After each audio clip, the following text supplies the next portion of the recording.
Hi, welcome once again. Today we're going to talk about Tai Chi. So, Tai Chi is an internal martial art.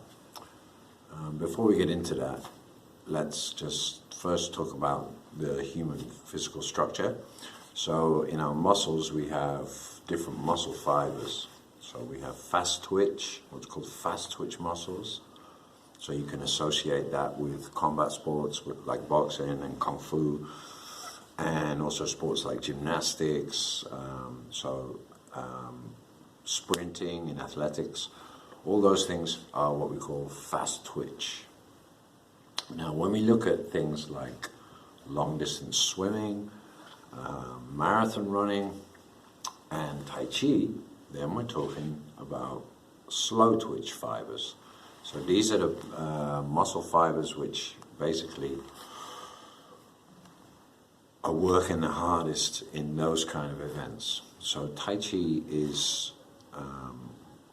something similar to training marathon. A lot of people think Tai Chi is just some kind of dance or something, but actually it's one of the original martial arts. If you look into the history, so there over on the altar there's a Tai Chi family from the Yang family, and Tai Chi started out as a martial art. So all of the movements in Tai Chi, no matter how beautiful they look, are actually originated from fighting applications.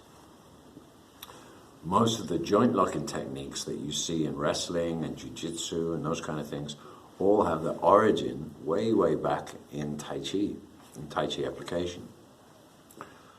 So a lot of Tai Chi schools don't offer this because the teachers have never learned the applications properly. Luckily, my sifu, my teacher, Grandmaster Dok Fei Wong, always teaches those things and actually insists on people, at a teaching level to be able to understand actually what they're doing, so they're not just doing a dance. Nowadays in China, you'll tend to see more of the modern, what's called modern wushu Tai Chi, which has a little bit more flowery, nice, prettier movements, and not so much focus on application. That has to do with the political history of China. At a certain point in the past, all of the traditional martial arts, including Tai Chi and of course Kung Fu, Sanda, all those things were forbidden because the government basically were afraid of rebellion and didn't want the people to be able to fight too well. If you look back into Chinese history, to the Taiping Rebellion, the Boxer Rebellions, those kind of things, then you're going to find out all about that.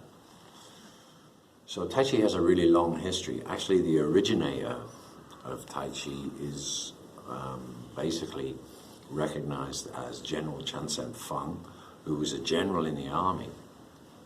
He would have the troops stand in certain postures in the mornings to make them strong, so they could stand there for a long time, make sure their body was strong. And then later those things were put together into sequences, and that's how you ended up with the Tai Chi forms that we know nowadays. That's cutting a very long story very short.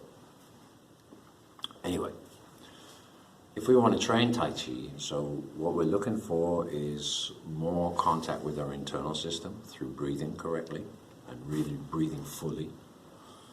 During the daytime, we tend to go into autopilot when it comes to breathing. So probably most of you never even think about your breathing as you go through your day. So when we train Tai Chi and Qigong is a part of Tai Chi training. Qigong means air work. Qi is air, Gong is work, like Kung Fu is hard work. So Qigong means air work. So basically if we're using our lungs to their maximum capacity, really filling up and emptying out, then we're going to be enhancing our cardiovascular system, which means that our blood's going to pump better, more oxygen in the blood, more oxygen in the muscles, etc., etc. And of course, it improves the organ function as well, because we're using all the muscles of the diaphragm when we breathe. And learning to breathe correctly, you know, you need a good instructor who can take you through that slowly and gradually develop your possibilities with that.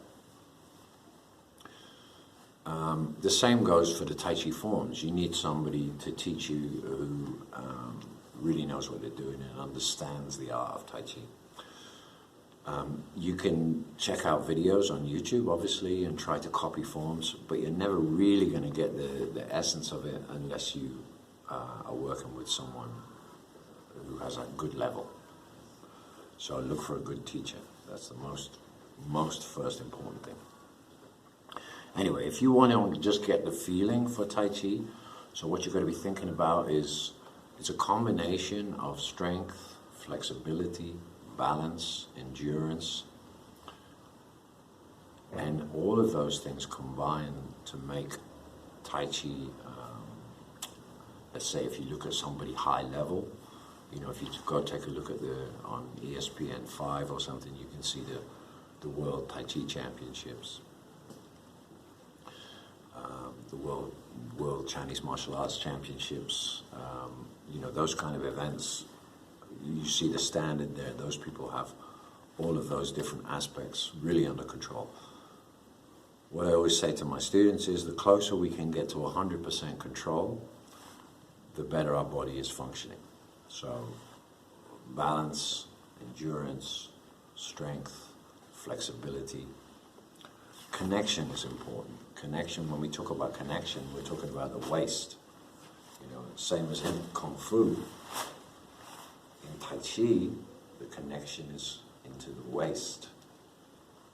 So we want to try to feel that all the movements come from the body.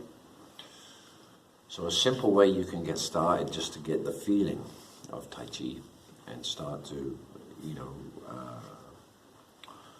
explore the possibilities with your own body. We just take a little piece, just a little movement which comes from the first official form in the Yang system, which is the 8 form. So that means it's got 8 different sections. In Tai Chi, you've always got forms that have numbers based on the number of sections in the form. So we have the 8, the 16, the 24, the 32 sword, the 40 form, the 56 sword, etc., all the way up to the 108 form. And a good school should offer all of those forms in their system if they're teaching the Yang system, the traditional Yang system. There are a few different main systems of Tai Chi, but the Yang is probably the most well-known and popular in the West.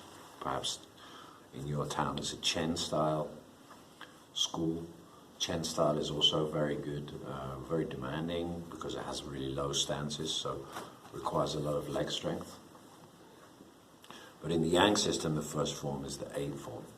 Now is the set for the basic 5 steps of the Yang system, so you can go ahead and practice that and try to get a good feeling and make sure you breathe good, feel your lungs, try to control your steps, control your movements, and that will give you a nice little start into Tai Chi.